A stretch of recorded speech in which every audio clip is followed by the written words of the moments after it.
Governor Vance, with unconscious ability, etched a portrait of his own mind when he replied that the crisis demanded particularly the skills of the politician perhaps more than that of the great general.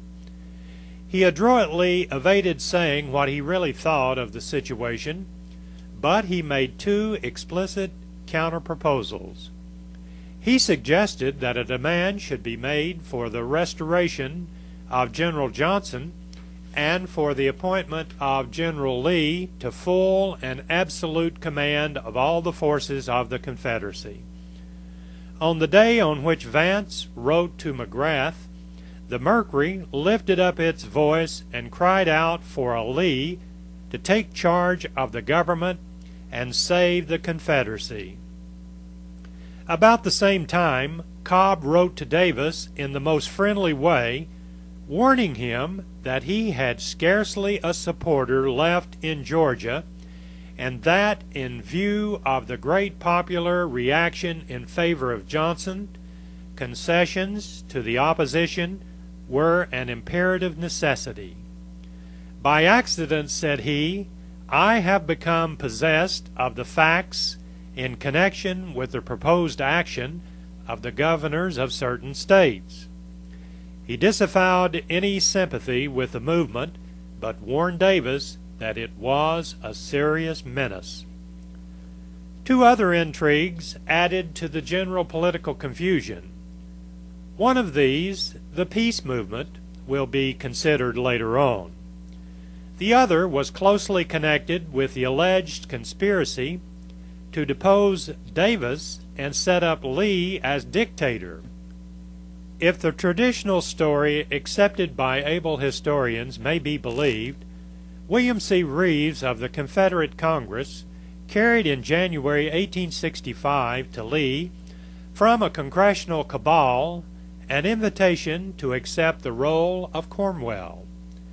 The greatest difficulty in the way of accepting the tradition is the extreme improbability that anyone who knew anything of Lee would have been so foolish as to make such a proposal.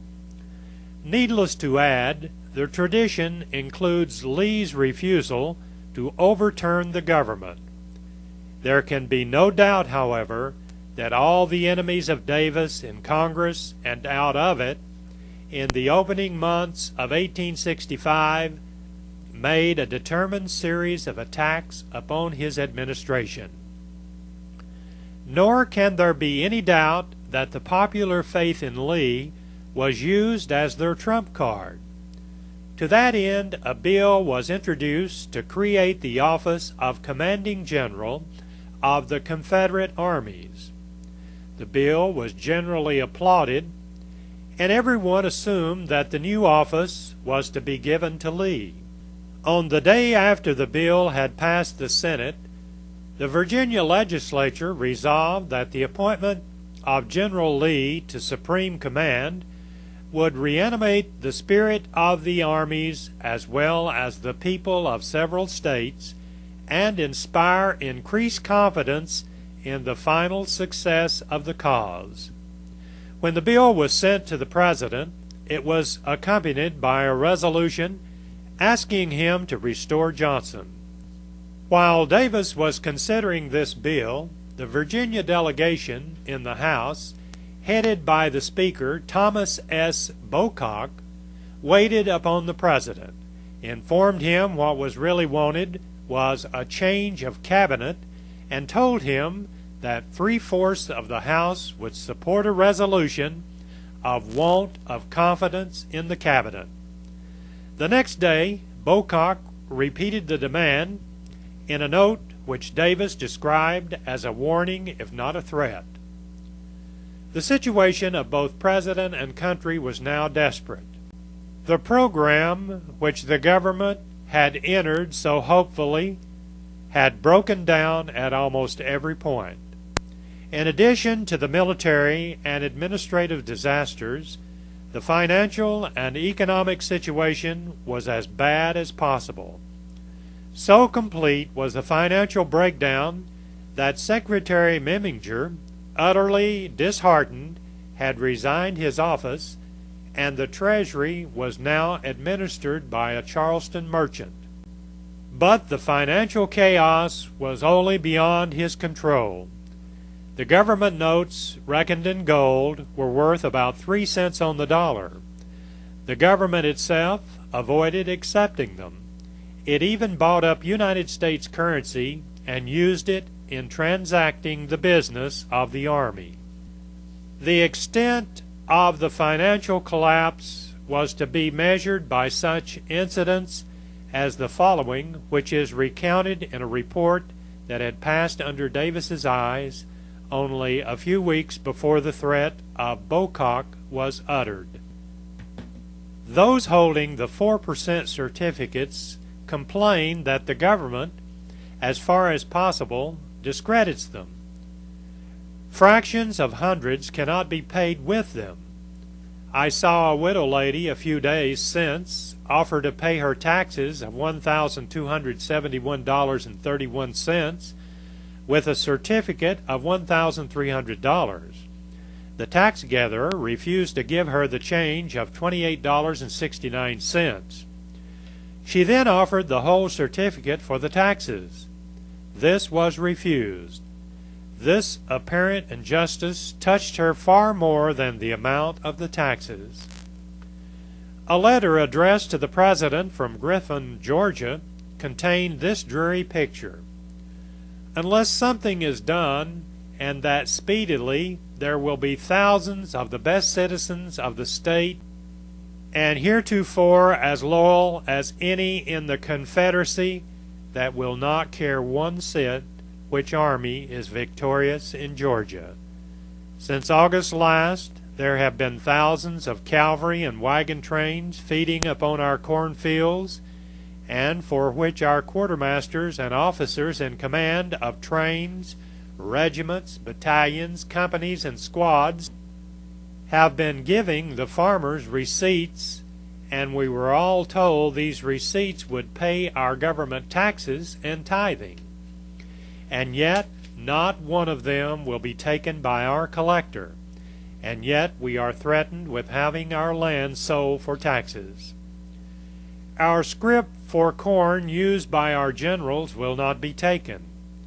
How is it that we have certified claims upon our government, past due 10 months, and when we enter the quartermaster's office, we see placed up conspicuously in large letters, "No funds"?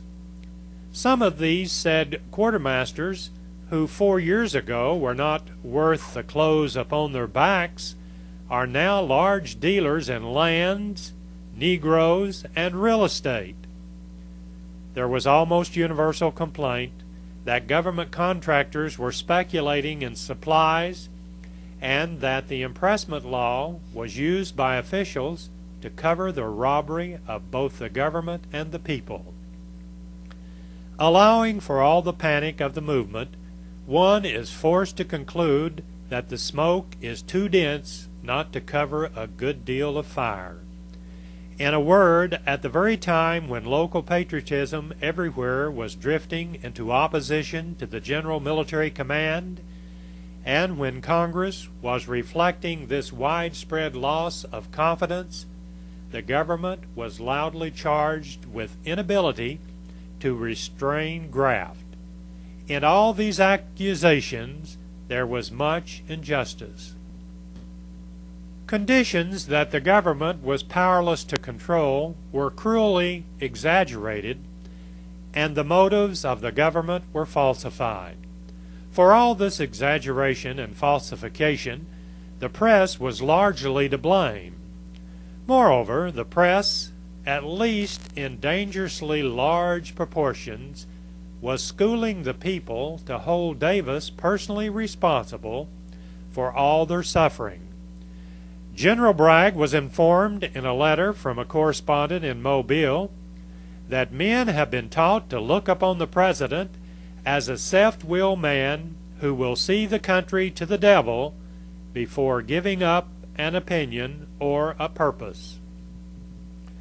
This deliberate fostering of an anti-Davis spirit might seem less malicious if the fact were not known that many editors detested Davis because of his desire to abolish the exemption of editors from conscription.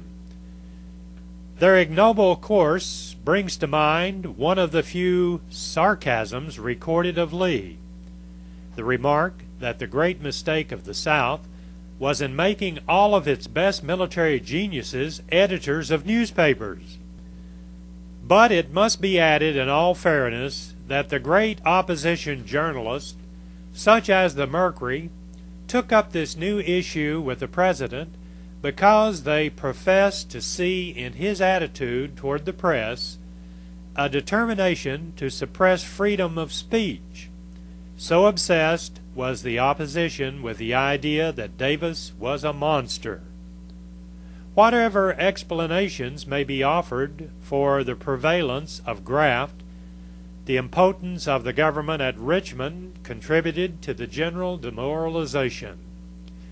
In regions like Georgia and Alabama, the Confederacy was now powerless to control its agents. Furthermore, in every effort to assume adequate control of the food situation, the government met the continuous opposition of the two groups of opponents, the unscrupulous parasites and the bigots of economic and constitutional theory. Of the activities of the first group, one incident is sufficient to tell the whole story. At Richmond in the autumn of 1864, the grocers were selling rice at $2.50 a pound. It happened that the governor of Virginia was William Smith, one of the strong men of the Confederacy who had not had his due from the historians. He saw that even under the intolerable conditions of the moment, this price was shockingly exorbitant.